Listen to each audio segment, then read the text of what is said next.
All right, have you ever been working on a piece of training and you think, oh man, I forgot to cover this topic?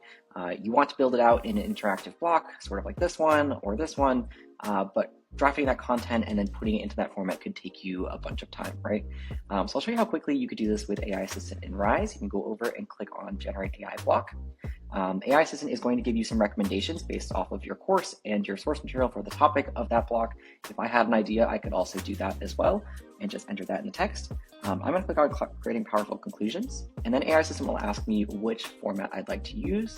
I could say that I want it to be in a flashcard format. And then AI Assistant will actually give me a proposed outline of what this could look like. I could say, let's remove card on connecting ideas.